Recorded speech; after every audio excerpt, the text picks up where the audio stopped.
आज का प्रातः क्लास है 16 जनवरी 1967। रिकॉर्ड चला है, तुम ही हो माता पिता, तुम ही हो।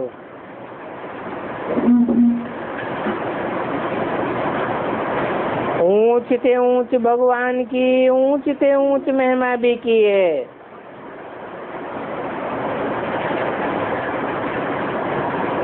और फिर उनकी ग्लानि भी की है।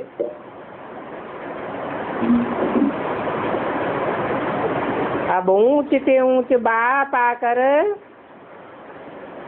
खुद ही अपना परिचय देते हैं। और फिर जब रावण राज्य शुरू होता है तो वो रावण फिर अपनी ऊंचाई दिखाता है। वो भक्ति मार्ग की ऊंचाई है। जहाँ देखो वहाँ भक्ति ही भक्ति है। राज्य उनका है, इसलिए कहा जाता है रावण राज्य। राम और रावण की भेंट की जाती है।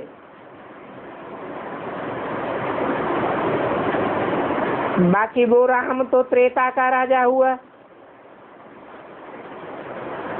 उनके लिए नहीं कहा जाता है। रावण है आधा कल्प का राजा। ऐसे नहीं कि राम आधा कल्प का राजा है, नहीं। ये डिटेल में समझने की बहुत बातें हैं और ये तो बिल्कुल सहज बात है समझने की कि हम सब भाई भाई हैं और हम सब का बाप वो एक निराकार है। बाप को मालूम है इस समय हमारे सब बच्चे रावण की जेल में हैं। काम इच्छा पर बैठ सब काले हो गए। और ये बाप जानते हैं कि आत्मा में ही सारी नॉलेज है। उसमें भी सबसे जास्ती महत्व है दुनिया में आत्मा और परमात्मा का।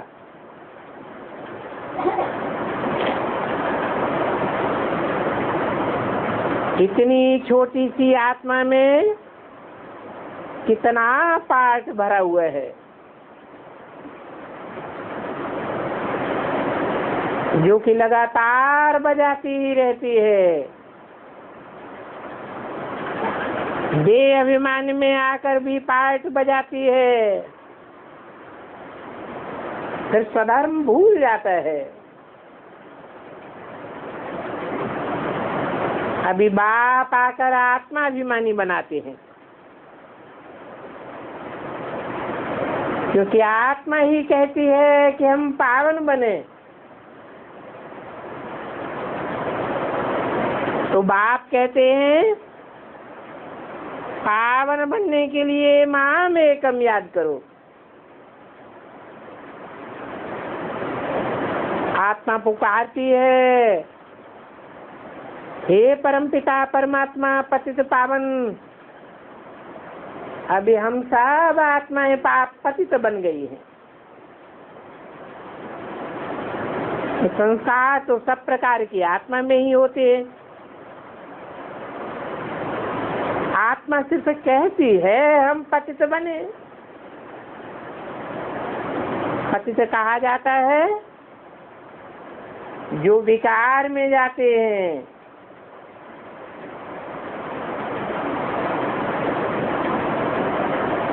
वि माने विपरीत, कार कर्म न कार्य। भगवान ने जो कर्म विकर्म की गति बताई है, उन भगवान के बताए हुए कर्मों के विपरीत कर्म को ही विकार कहा जाता है। पतित मनुष्य पावन निर्विकारी देवताओं के आगे जाकर के उनकी महिमा गाते हैं, परंतु बाप तो समझाते हैं तुम ही पूजी, तुम ही देवता थे। तो 84 जन्म लेते लेते नीचे वो जरूर उतारना पड़े।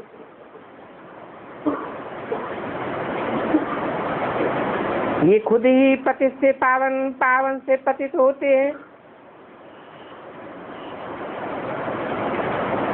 सारा ज्ञान बाप आकर इस शरीर से समझाते हैं।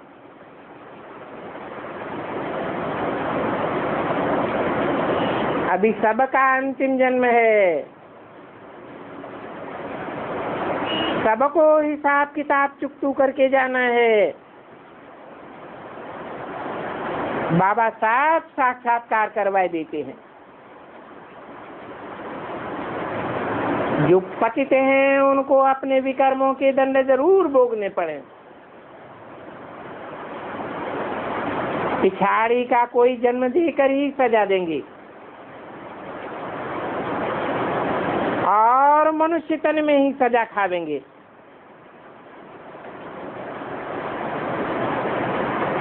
इसलिए शरीर जरूर धारण करना पड़ता है। ऐसे नहीं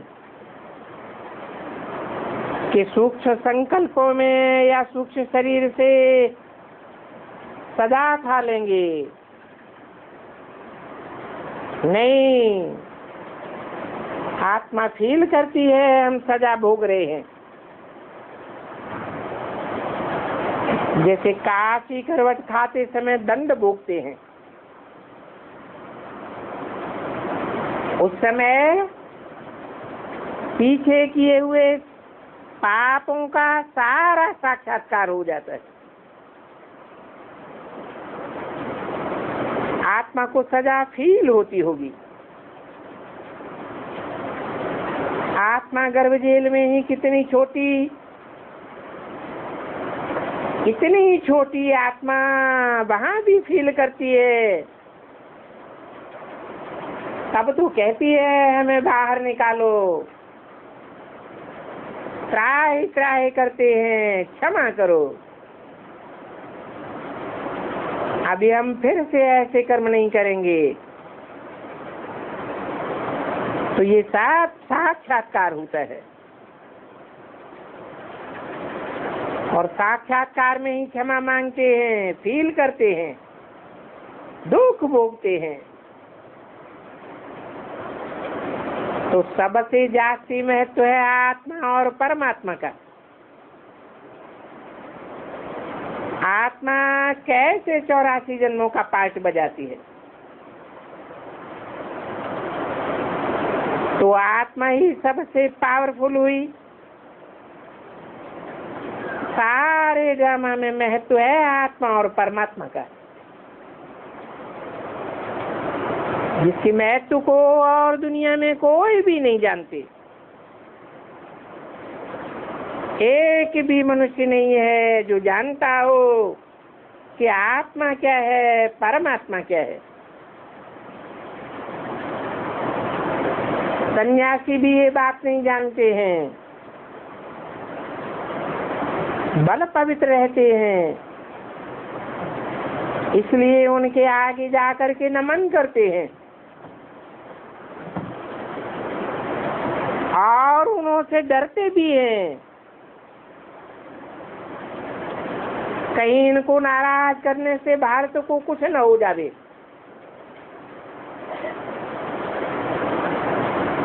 ये साधु सन्यासी तो हैं ही शंकराचार्य के वंश वाले। वो आते ही है रजो प्रधान समय में।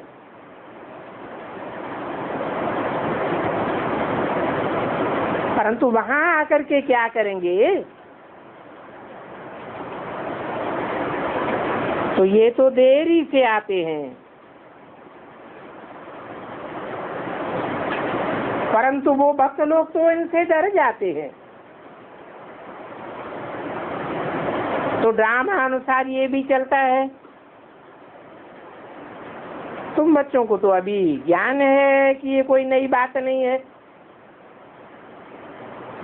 कल पहले भी ये सब चला था। अपने गुण गाते रहते हैं। तो जगत गुरुओं को तो वास्तव में जगत को ज्ञान देना चाहिए, न कि पॉलिटिकल बातों में पढ़ना चाहिए। आजकल तो ये भी एमपी आज बनने के लिए कोशिश करते रहते। संत फतेह सिंह महात्मा कहलाते थे।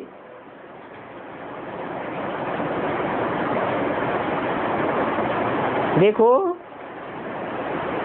आजकल वो भी वोटों में खड़े होने की कोशिश करते रहते। वास्तव में उन्हों का तो ये काम नहीं है ना। कहते भी हैं ज्ञान भक्ति वैराग, परंतु अर्थ नहीं समझते हैं। ज्ञान मिलता है तो भक्ति की बातों से वैराग हो जाना चाहिए। बाबा ने तो इन साधुओं आदि का बहुत संग किया हुआ है। वो तो सिर्फ नाम ले लेते हैं। अभी तुम बच्चे तो अच्छी रीति जानते हो कि अभी हम पुरानी दुनिया से नई दुनिया में जाते हैं। वो नई दुनिया है, उस नई दुनिया को दिन कहेंगे। रात में होता है रावण राज्य। वो रावण राज्य अब खत्म हो जाना है। जो खत्म हो जाने वाली चीज है उससे दिल नहीं लगाना होता है। बाप कहते हैं अभी तो कोई भी देहधारी से दिल नहीं लगाओ। देहधारी कहा ही उनको जाता है जिनकी बुद्धि देह में धरी हुई हो। तो आत्मा कहती है कि अभी एक बाप को याद करना है। भक्त भगवान को ही याद करते हैं। कहते हैं कि हे भगवान हमको आकर के सुख शांति का वर्षा दो। 16:167 की वाणी का दूसरा पेज। भक्ति में तो दुख होता है। भक्ति में सब झूठ ही झूठ बोलते हैं। ये तो बाप की ग्लानि कर दी है। भक्ति मार्ग में तो कुर्बान भी जाते हैं, बलि करते हैं। शंकर पर भी बलि करते हैं, परंतु यहाँ तो बलि करने की कोई बात नहीं है, क्योंकि हम तो जीते जी मरते हैं। बलि चढ़ गए माना मर गए। ये देवहान से मरने की बात है। ये है जीते जी बलि। जीते जी मरकर बाप का बना है। क्यों बना है? क्योंकि उनसे ही वर्षा लेना है।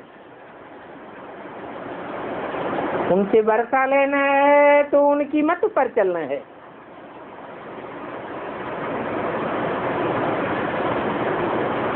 जीते जी बलि चढ़ना, बारी जाना, वास्तव में अभी की बात है।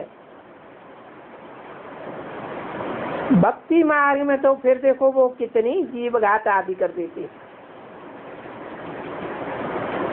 परंतु यहाँ तो जीव घात की कोई बात ही नहीं है। बाप कहते हैं अपन को आत्मा समझो, बाप से ही योग लगाओ, देह अभिमान में मत आओ, उठते बैठते चलते फिरते बाप को याद करने का पुरुषार्थ करो। ये भी जानते हैं कि 100% पास तो कोई हो ही नहीं सकते हैं,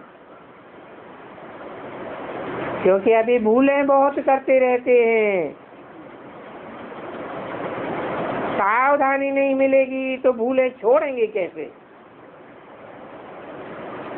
और माया ऐसी है जो किसी को भी नहीं छोड़ती है।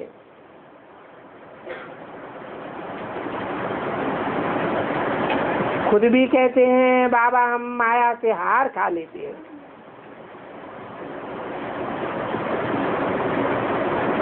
पुरुषार्थ करते भी हैं, फिर पुरुषार्थ करते करते अचानक पता नहीं क्या हो जाता है। हमसे इतनी बड़ी भूल पता नहीं कैसे हो जाती है। समझते भी हैं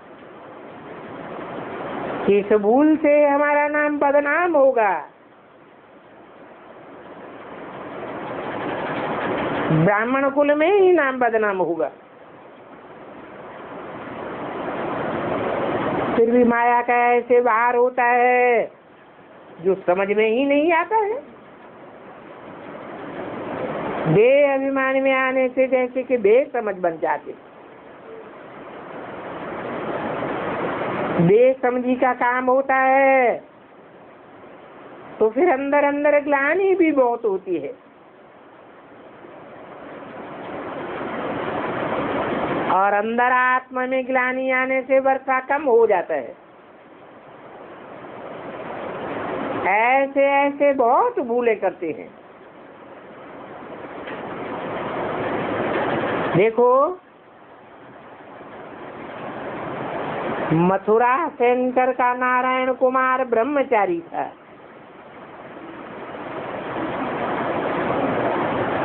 फिर माया ने ऐसे वार करके थप्पड़ लगाया जैसे कोई गुस्से में आकर कोई को पादर मारने लग पड़ते हैं। माया भी ऐसे ही चोट मारती है। तो एकदम फंस मरा।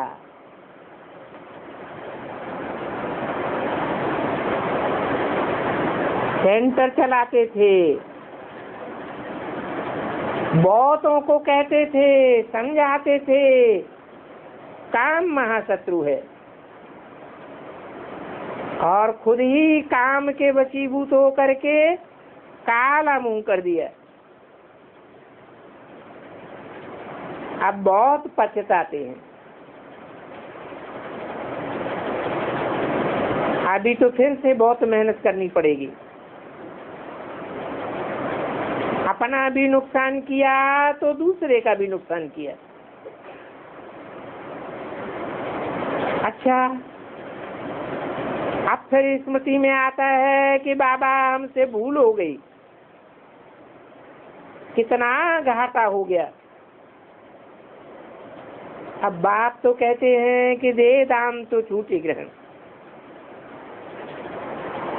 राहु का ग्रहण बैठ जाता है, फिर वो टाइम ले लेता है।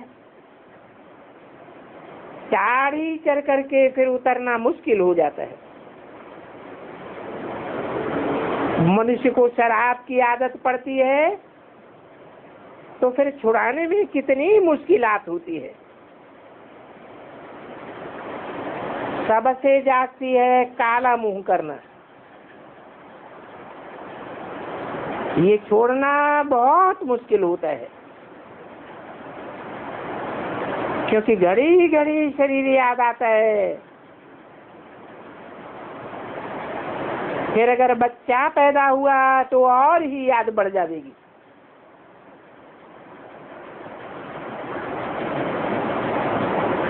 हम तो अब साहब को भूलने की कोशिश करते हैं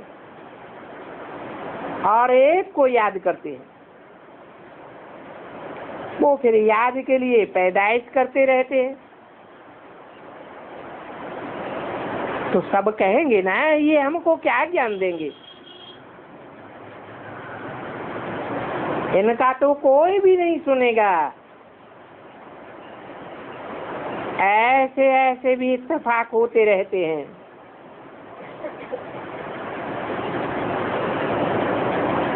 इससे संभाल बहुत करनी पड़ती है। माया बड़ी तीखी है।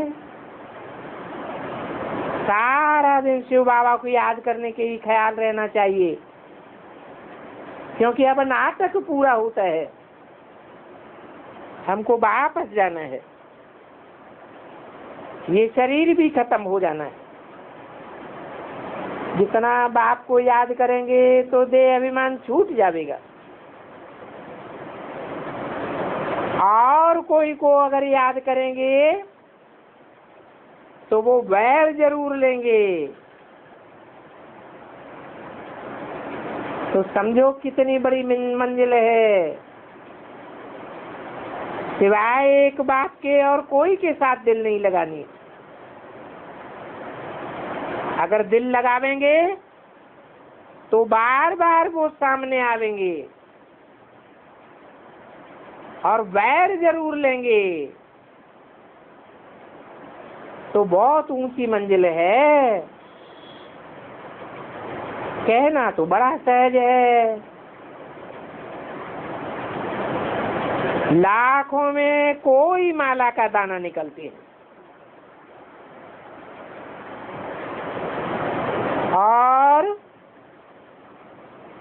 कोई कोई कोई स्कॉलरशिप मिलती है।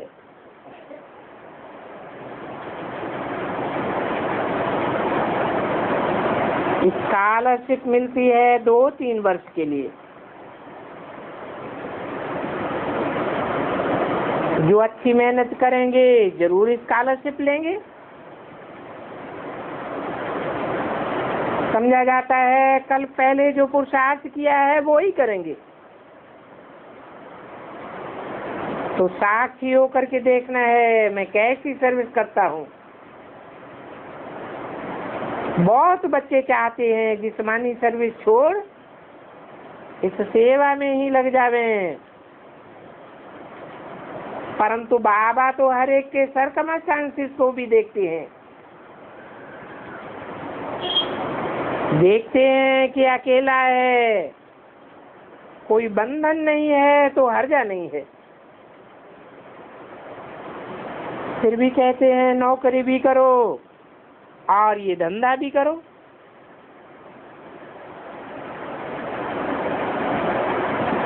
नौकरी में भी बहुतों के साथ मुलाकात होगी। कोई का बंधन है, कोई का नहीं भी होता है। तो बाप समझाते हैं जितना हो सके सर्विस की तरफ ध्यान देते रहो। अच्छा, मानो 1 मास पगार नहीं मिलेगा, इसी सर्विस में कोई लग जाते हैं, तो इस सर्विस से तो बहुत बड़ी आमदनी होगी।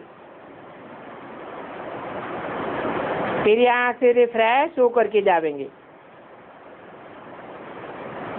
बाप समझाते हैं तुम बच्चों को ज्ञान तो बहुत मिला हुआ है। बच्चों द्वारा भी बाप बहुत सर्विस करते रहते हैं। प्रदर्शनी में भी कोई मैं प्रवेश करके सर्विस करता हूँ, और सर्विस तो करनी ही है। सेवा की तांत लग जाती है तो फिर नींद कैसे करें। 167 की वाणी का 3रा पेज।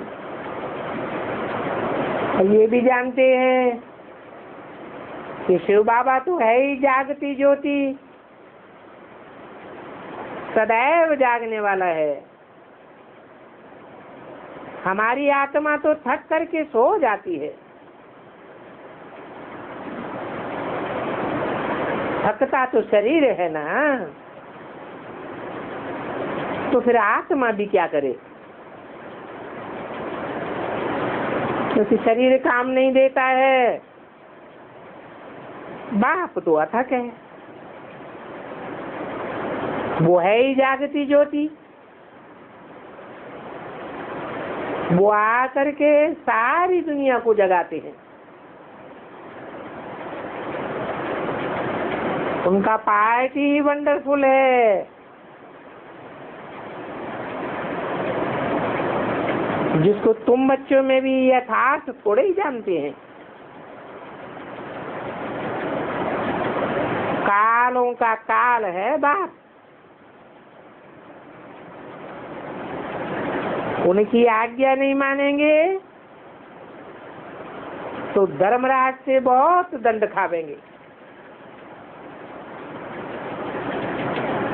फिर भी देवान में आकर के आज्ञाओं का बहुत उल्लंघन करते हैं। बाबा डायरेक्शन देते हैं, कभी भी जिज्ञासु आदि से सर्विस नहीं लेना चाहिए, ये कायदा है, क्योंकि तुम तो खुद ही उनके सर्वेंट हो।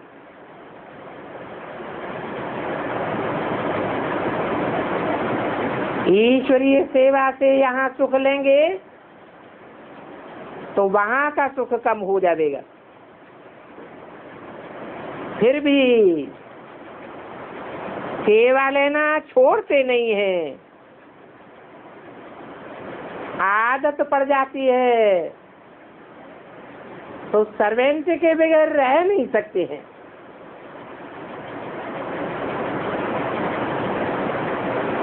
इंडिपेंडेंट रहेंगे तो सर्वेंट भी रख सकेंगे। इसलिए कहते हैं कि हम तो इंडिपेंडेंट रहेंगे, कोई संभालने वाला ना हो, परंतु बाप कहते हैं इंडिपेंडेंट रहना अच्छा है। तुम सब बाप पर डिपेंड करते हो। इंडिपेंडेंट बनने से गिर पड़ती है। तुम सब डिपेंड करते हो शिव बाबा पर। सारी दुनिया तो डिपेंड करती है, तब तो कहते हैं हे पतित पावन आओ, क्योंकि उनसे ही सुख शांति मिलती है, परंतु समझती नहीं है। ये भक्ति मार्ग का समय भी पास करना ही है। जब रात पूरी हो तब बाप भी आवे। बाप के आने में 1 सेकंड का भी फर्क नहीं पड़ सकता है। बाप कहते हैं मैं इस ड्रामा को जानने वाला हूँ। इस दुनिया में तो ड्रामा की आज मध्यंत को कोई भी नहीं जान सकते। सतयुग से लेकर के ये ज्ञान प्रायः लोप हो गया है। इसको ही ज्ञान कहा जाता है, बाकी तो सब भक्ति है। तुम तो रचयिता को और रचना के आज मध्यंत को जानते हो। ऋषि मुनि भी कहते थे हम नहीं जानते, नहीं जानते हैं तो नास्तिक, और न जानने के कारण ही गिरते रहते हैं। सजा खा करके एकदम आयरन एज में घुस पड़े। तब तो बाप आते हैं। बच्चे समझते हम कुछ भी नहीं जानते, अब तो जान गए। बाप को नॉलेजफुल कहते हैं। अभी वो नॉलेज हमको मिल रही है, तो बच्चों को नशा भी आना चाहिए। जिनमें ज्ञान है उनको ही नशा आवेगा, बाकी तो है ही भूख बसर। बसर खाया जाता है, बाकी भूख को फेंका जाता है। जो अच्छी सर्विस करते हैं उनको बसर कहेंगे, बाकियों को तो भूख ही कहेंगे। भूख अर्थात दास दासी बनने वाले। ऐसे तो जाकर के नौकर चाकर बनेंगे। ये तो समझते हैं ना कि ज्ञान नहीं है तो भूख ही भूख है। अभी राजधानी स्थापन होती है, कोई तो प्रजा में साधारण नौकर चाकर बनेंगे। ऐसों को जरा भी ज्ञान बुद्धि में नहीं आता।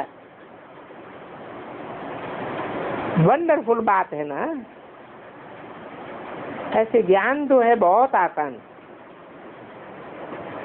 84 जन्मों का चक्र पूरा हुआ है, अभी सबको घर जाना है। हम ड्रामा के मुख्य एक्टर्स हैं, तो सारे ड्रामा को जान गए हैं। सारी ड्रामा के हीरो हीरोइन एक्टर्स हम हैं। कितना सहज ज्ञान है, परंतु तकदीर में नहीं है तो तदबीर भी क्या करेंगे। पढ़ाई में ही ऐसा होता है, कोई नापास हो जाते हैं। यहाँ तो कितना बड़ा स्कूल है, सारी राजधानी स्थापन होनी है। अब जितना जो पढ़ेंगे उतना पद पावेंगे। बच्चे भी जान सकते हैं कि हम क्या पद पावेंगे। ढेर के ढेर बच्चे हैं, तो सब तो वारिस नहीं बनेंगे ना। दिखाते हैं, बोलते भी हैं कि हम तो वारिस बन नहीं सकेंगे। पवित्र बनना बड़ा मुश्किल है। बात तो कितना सहज करके समझाते हैं। अभी नाटक पूरा होता है, बाप की याद में सतो प्रधान दुनिया के मालिक बनना है।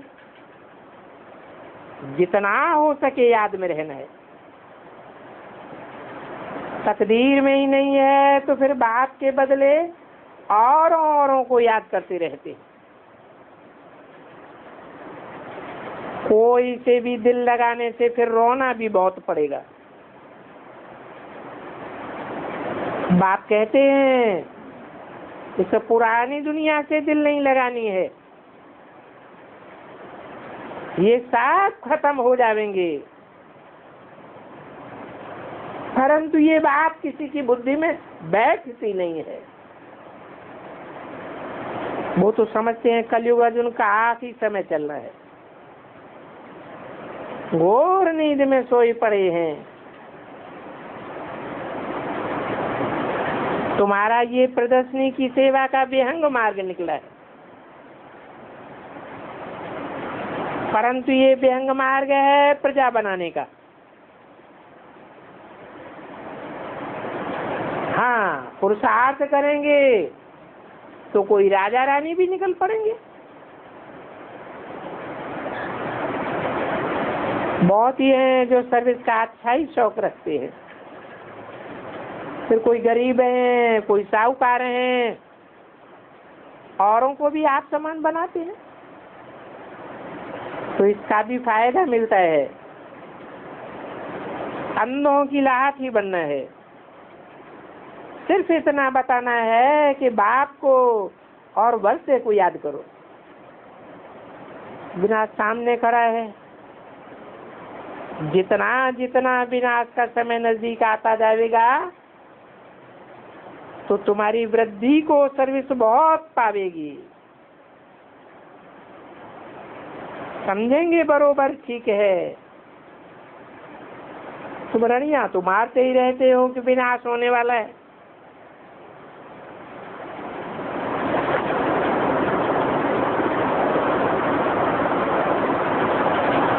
जनवरी 67 की रही हुई पॉइंट है, ये मनुष्य से देवता बनाने की कितनी बड़ी यूनिवर्सिटी है। गवर्नमेंट से भी कितना माथा मारना पड़ता है। वो पूछेंगे कि तुम्हारा खर्चा कैसे चलता है। अरे हम ब्रह्मा कुमार कुमारियां इतने ढेर के ढेर बाप के बच्चे हैं, तो तुम उनसे खर्चा पूछने आए हो। आपने बोर्ड पर देखा है कि क्या लिखा हुआ है? ये बड़ी वंडरफुल नॉलेज है। बाप भी वंडरफुल है, तो उनसे बोलो कि रमतू रमजवाज का नाम सुना है। वो बाप आकर के बच्चों को भी रमतू रमजवाज बनाते हैं। विश्व के मालिक तुम कैसे बनते हो? शिव बाबा को ही कहेंगे श्री श्री 108, क्योंकि शिव बाबा ही दुनिया में ऊंचे से ऊंचे है। लक्ष्मी नारायण को कहेंगे श्री लक्ष्मी श्री नारायण। शिव बाबा को डबल श्री कहेंगे। तो साबित हो जाता है कि नर को नारायण बनाने वाला डबल श्री होगा। ये अच्छी रीति धारण करने की बातें हैं। बाप कहते हैं मैं तुमको राजयोग सिखाता हूँ। ये सच्ची सच्ची अमर कथा है, और ये अमर कथा कोई एक पार्वती को थोड़ी ही सुनाई होगी। कितने ढेर मनुष्य अमरनाथ पर जाते हैं, परंतु वो तो सब ठगी है। अभी बच्चे बाप के सन्मुख आए हैं रिफ्रेश होने के लिए, फिर साथ को समझाना है, साथ को रिफ्रेश करना है। सेंटर बहुत खोलने हैं। बाप कहते हैं 3 पैर पृथ्वी का लेकर के हॉस्पिटल कम यूनिवर्सिटी खोलो। इसमें खर्चा तो कुछ भी नहीं है। हेल्थ, वेल्थ और हैप्पीनेस 1 सेकंड में मिल जाती है। बच्चा जन्म लेता है और बाप का वारिस बन जाता है। उनको भी निश्चय हुआ है और विश्व के मालिक बन गए। तो सारा पुरुषार्थ पर मदार है।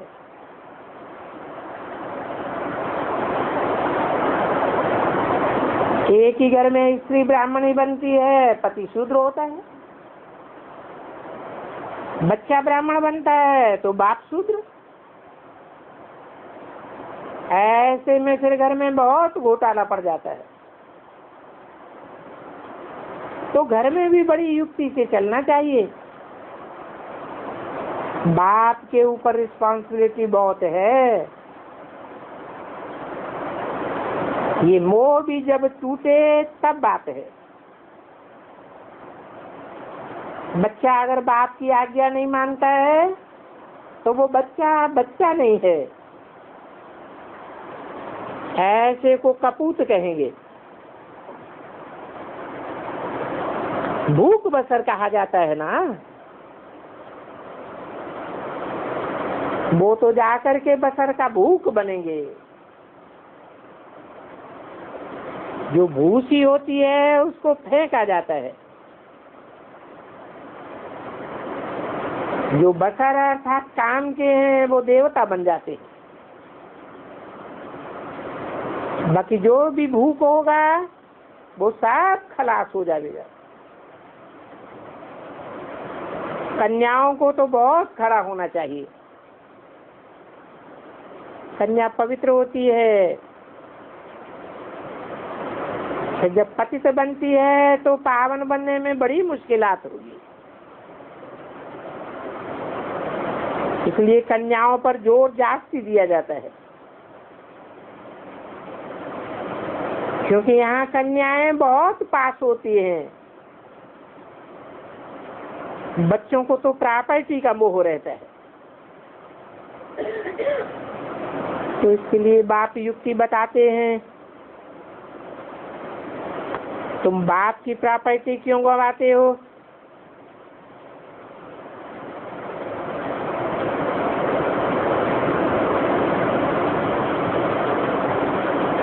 जिस समय ब्राह्मण उनको कहता है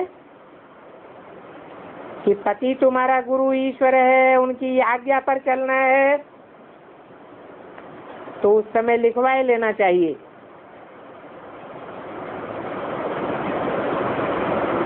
जबान पर तो आजकल कोई का भरोसा नहीं है। जिस समय हथियाला बांधे तो लिखवाए लेना चाहिए। लिखवा लेंगे तो फिर स्त्री कहाँ जाएगी? आज्ञा पर चलो, नहीं तो भागो अपने बाप के पास। तो स्त्री को तो आज्ञा पर चलना ही है। ये ज्ञान बड़े मजे का है। इस ज्ञान को अच्छी रीति धारण करना है। ऐसे नहीं कि बाप से सुना फिर यहाँ की यहाँ रह गई। कहते हैं साथ ले जाओ, तो तुम बच्चों को स्वर्ग में ले जाते हैं, बाकी सब दुनिया वालों को मुक्ति मिलती है। ये महाभारत लड़ाई मुक्ति, जीवन मुक्ति के गेट खोलती है। परंतु इन सब बातों को पहले थोड़े ही समझते थे। अभी बाप ने आकर के समझाया है तो समझते हैं।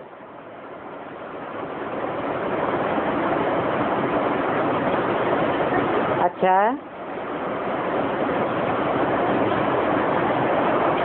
मीठे मीठे सिखेंगे बच्चों को।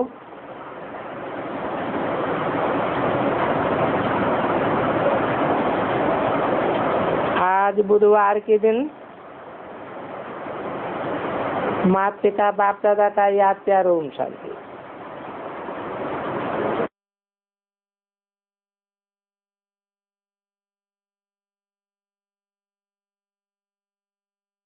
भक्त आत्माएं जो हैं वो अभी भी ज्ञान में आने के बाद दुनिया में चक्कर काट रही है। उनकी बुद्धि दुनिया वालों के तरफ भटक रहे हैं और जिसे पकड़ना है उसको नहीं पकड़ पा रहे हैं।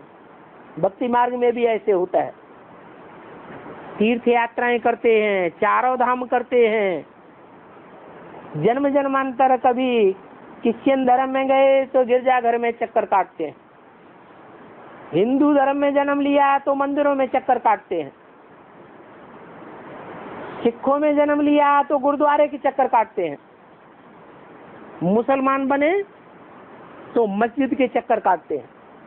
तो जन्म जन्मांतर चक्कर ही काटते रहे, चारों तरफ लगाए फेरे, फिर भी किसके नजदीक रहना है, किसके नजदीक रहने से हम ऊंच बनेंगे, ये बुद्धि में किसी को नहीं आता है।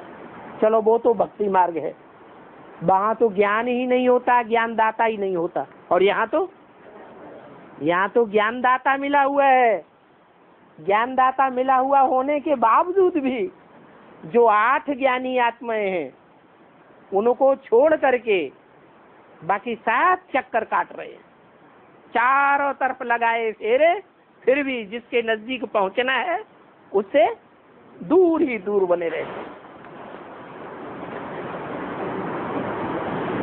दूर हैं कि नजदीक है? क्या कहेंगे? हैं? अभी भी दूर हैं या नजदीक हैं? अभी भी क्या है? अभी भी दूर है।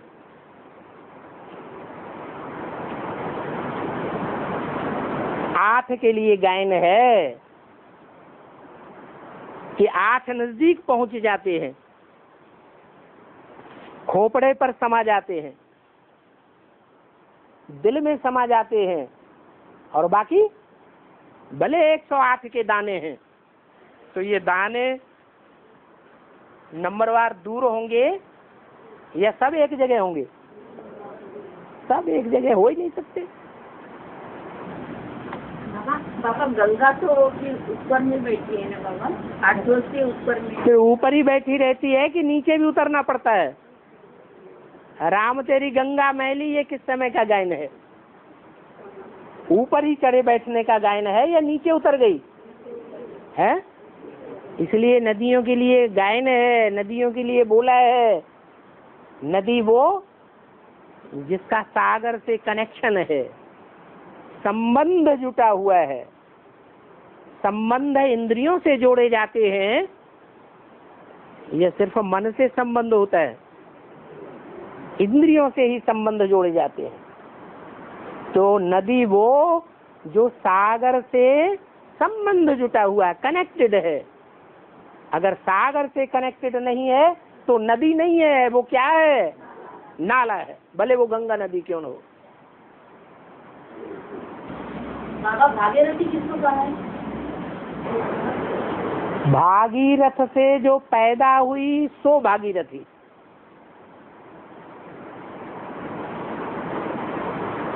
भगीरथ थे ना, जो भाग्यशाली रथ है वही भगीरथ कहा जाता है। उस भाग्यशाली रथ ने जिस बच्ची को बेसिक में, एडवांस ज्ञान में पहले पहले जन्म दिया, वो नदी ही गंगा नदी कही जाती है। गंगा कोई भागीरथी नहीं? वही भागीरथी हुई। भगीरथ और भागीरथ, ब्रह्मा और ब्राह्मण, विष्णु और वैष्णव, एक मात्रा बढ़ जाती है बच्चे के अर्थ में। तो भगीरथ का पुत्र, पुत्री भागीरथी। ऐसे ही वसुदेव का पुत्र वासुदेव, एक मात्रा बढ़ जाती है। और बाबा तुम बच्चों को बाप को सिद्ध करना बहुत सहज है। तुम बच्चों को बाप को सिद्ध करना बहुत सहज है। बाप को सिद्ध करना, सिद्ध करना है तो सहज। माया के चंबे में ना आए तो तुम बच्चों को, ये तुम बच्चे किससे कहा है? 8 से कहा। 8 के अलावा उनको कठिन हो जाता है। अरे जिन बच्चों ने ज्ञान लेने के बाद पक्का कर लिया मेरा तो एक शिव बाबा, दूसरा न कोई, हम किसी को प्रेफरेंस नहीं देंगे। तन देंगे तो किसे देंगे? एक शिव बाबा को देंगे ज्ञान लेने के बाद। मन के संकल्प देंगे तो किसको देंगे? एक शिव बाबा को। धन है जो भी है, थोड़ा है ज्यादा है, पाई पाई किसको अर्पण करेंगे? एक शिव बाबा को।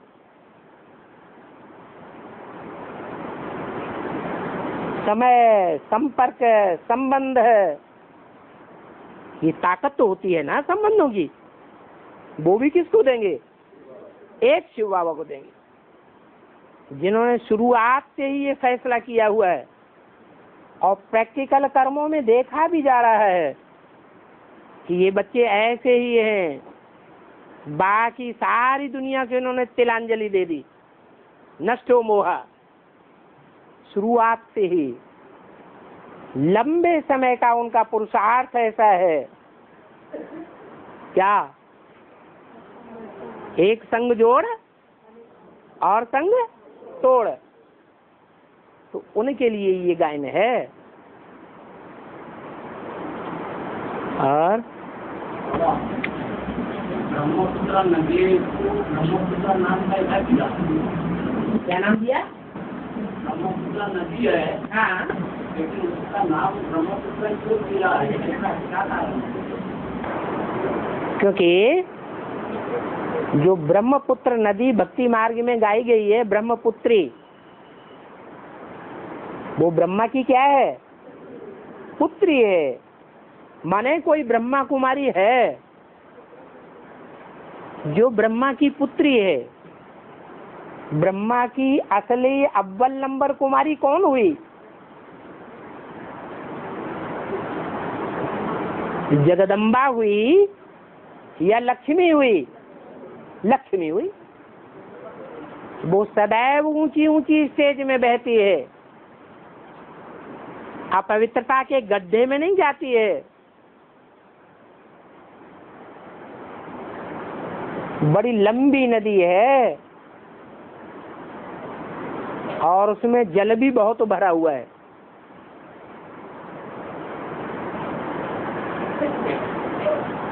लास्ट में कौन सा पद पाती है? हैं?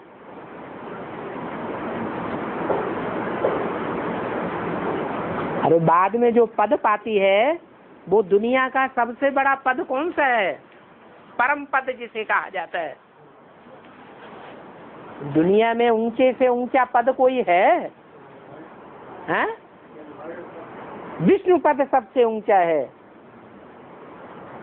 तो विष्णु पद ही कही जाती है। विष्णु के ऊंचे से ऊंचे स्थान में स्थित है, इसलिए पुरुष है। भक्ति मार्ग में तो नाम ब्रह्मपुत्री ही है, लेकिन बाबा ने नाम क्या दिया है? ब्रह्मपुत्रा। बाबा बच्चियों को नीचा समझता है या ऊंचा समझता है? हैं? बच्चियों को भी ऊंचा समझता है। दुनिया में बच्चों को ही बच्चा समझते हैं, और बाबा है, बाबा बच्चियों को भी ऊंचा समझता है। और के सबको आज परिश्रम ने उठाया, तो ये के सबको आज परिश्रम ने उठाया, तो ये अष्टदेवों के लिए बात है। अष्टदेवों के लिए ही बात है। सभी धर्मों में फरिश्तों को माना जाता है। जो फर्श की दुनिया में नहीं रहते हैं, फर्श की दुनिया वालों से जिनका बुद्धि का कनेक्शन नहीं है, उनकी बुद्धि का कनेक्शन किसके साथ है? फर्श की दुनिया वालों के साथ है, या जो ऊपर ही ऊंची स्टेज में रहने वाला है, कैलाशी वासी कहा जाता है, उसके साथ है? उन 8 का कनेक्शन किसके साथ है? कैलाशी वासी के साथ है, इसलिए वो ऊंची स्टेज वाले हैं। उनको नीची स्टेज वाला नहीं कहेंगे। सारी दुनिया के जो भी धर्म वाले हैं वो सब के पूर्वज हैं। उनसे पहले और कोई जन्म लेता ही नहीं। बाबा, आप हर धर्म में राजा ही स्थापन करने के लिए जन्म लेता है। आप हर धर्म में राजा ही स्थापन करने के लिए जन्म लेते हैं। उसकी शूटिंग यहाँ कैसे होती है? उसकी शूटिंग यहाँ कैसे होती है? उसकी शूटिंग यहाँ कैसे होती है संगम पर? हर धर्म के बच्चों को सपोर्ट नहीं करता है। जब माला तैयार होती है तो माला के ढेर अलग अलग तैयार करके रखे जाते हैं। कितने ग्रुप हैं? 12 के 9 ग्रुप, 12 ढेरी लगाई गई हैं। जब माला बनाते हैं तो एक एक में से एक एक लेकर के मुंह चले जाते हैं। तो ये संगठन बने हुए हैं। बाबा ने बोला है, जब नई दुनिया स्थापन होती है तो सबसे पहले दूसरे धर्म वालों में कौन मरते हैं? इस्लामी मरते हैं। तो इससे साबित होता है कि सूर्यवंशियों में जो पहला ढेर है ऐड किया जाएगा वो इस्लामियों का किया जाएगा। फिर इस्लामियों के बाद किसी का नंबर लगेगा कि नहीं, फिर दूसरे ग्रुप का नंबर लगेगा, फिर तीसरे ग्रुप का नंबर, जिसका नंबर लगता जाएगा वो माला में आता जाएगा। माला में आना माना राजाई पद पाना। तो यहाँ शूटिंग होती है और वहाँ प्रैक्टिकल होता है। और राधे कृष्ण जब युवा अवस्था में आते हैं तो उनके माता पिता द्वारा उनका परिणय करवाते हैं और उनका नामकरण श्री राधे जी से श्री लक्ष्मी और श्री राधे जी से श्री लक्ष्मी और श्री कृष्ण से श्री नारायण का नामकरण करवाते हैं और उन्हें राज तिलक और राज तख्त देकर श्री लक्ष्मी को राज राजेश्वरी यशो महारानी श्री लक्ष्मी और श्री नारायण को राज राजेश्वर यशो महाराजन श्री नारायण का सर्वोच्च और सर्वोत्तम सर्वश्रेष्ठ उच्च से उच्च राज्य पद प्राप्त करवाते हैं। फिर उस समय से ईस्वी सन 111 विक्रमादित्य संवत को आरंभ होता है या वो समय है ईस्वी सन 111 विक्रमादित्य संवत का या और कोई समय? वो समय और ये समय में अंतर क्या दे रहे हैं आप? वो समय कौन सा? लक्ष्मी नारायण। वो माने सतयुगी और ये माने संगम युगी। तो संवत कहाँ से शुरू होता है? जो नया संवत है वो सतयुग में शुरू होगा या संगम में शुरू होगा? आप ही तो प्रश्न कर रहे हैं, आप ही पूछ रहे हैं सतयुग में क्या? सन 111 विक्रमादित्य संवत आरंभ होता है। एक बात, राजाई की शुरुआत संगम से होगी या सतयुग से होगी? संगम से। तो जहाँ से राजाई की शुरुआत होती है वहीं से संवत की शुरुआत होती है। संगम युगी लक्ष्मी नारायण कब राज तख्त पर बैठते हैं, कब से शुरू होता है? सन 111 विक्रमादित्य संवत। जब संगम युगी जो राधा कृष्ण है वो संगम युगी राधा कृष्ण विश्व में प्रत्यक्ष हो जाते हैं। जो विश्व में प्रत्यक्ष होते हैं वो लक्ष्मी नारायण नर नारायण है। और जो सतयुग में जन्म लेंगे राधा कृष्ण के रूप में, फिर बड़े होकर के उनको बाप की राजाई मिलेगी, वो नर नारायण नहीं है। वो नर से क्या बने? प्रिंस बने। प्रिंस बनने के बाद फिर देवी देवताओं से प्राप्ति करते हैं, भगवान से डायरेक्ट प्राप्ति नहीं करते हैं। जो भगवान से डायरेक्ट प्राप्ति करते हैं संगम युग में वो ही विश्व महाराजन है। विश्व की बादशाही भगवान ही देता है। और किसी भी धर्म में, चाहे चंद्रवंश हो, चाहे इस्लाम वंश हो, चाहे क्रिश्चियन धर्म हो, किसी भी धर्म में विश्व का बादशाह नहीं गाया हुआ है। प्रयत्न बहुतों ने किया। हिटलर, नेपोलियन नाम प्रसिद्ध हैं कि सारे विश्व के ऊपर हम कंट्रोल करेंगे, लेकिन कोई भी नहीं कर सका। ये दात सिर्फ भगवान ही आकर के देते हैं। जिसको देते हैं उसका टाइटल पड़ता है विश्वनाथ।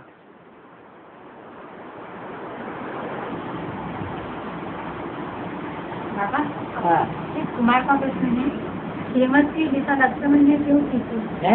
श्रीमत की लिखा लक्ष्मण ने क्यों खींची? लक्ष्मण ने क्यों खींची? लक्ष्मण पार्ट किसका है? ब्रह्मा का पार्ट है। और जो श्री माना श्रेष्ठ है और मत माने बुद्धि, वो श्रेष्ठ मत ब्रह्मा के मुख से निकली है या किसी और के मुख से निकली है? इसीलिए लक्ष्मण की ये रेखा है। लक्ष्मण पार्ट किसका है? ब्रह्मा का पार्ट है। ब्रह्मा के मुख से ही वो महावाक्य निकलते हैं जिनको श्रीमत कहा जाता है। तो रामायण में लक्ष्मण रेखा नाम दिया है। उस रेखा को सीता ने क्रॉस कर दिया। तुम सब सीताएं हो। तो क्या करती है सीताएं? श्रीमत की लीका को तोड़ देती हैं। तोड़ती हैं तो रावण उठा ले जाता है। वो रेखा किसने खींची? किसके मुख से खींची गई? ब्रह्मा के मुख से खींची गई। ब्रह्मा का पार्ट ही लक्ष्मण का पार्ट है। वो ही लक्ष्मण फिर भक्ति मार्ग में दिखाया है कि कृष्ण का बड़ा भाई बनता है। उसका नाम क्या दिया? बलराम। बलराम किसका अवतार थे? लक्ष्मण किसका अवतार थे? किसका अवतार दिखाया है? शेषनाग, 7 फणों वाला।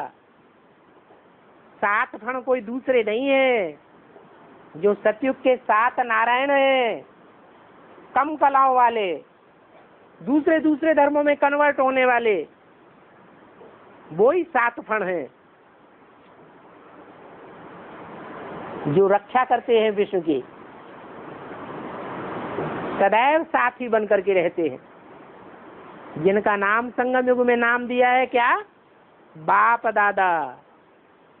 बाप दादा को तुम बच्चे अलग अलग करेंगे, वो फिर मिल करके एक हो जाएंगे। वो जन्म जन्म के साथी हैं। जैसे अष्टदेव साथी हैं, वैसे राम लक्ष्मण भी, कृष्ण बलराम भी, बाप दादा भी एक दूसरे के साथी हैं। ओम शांति।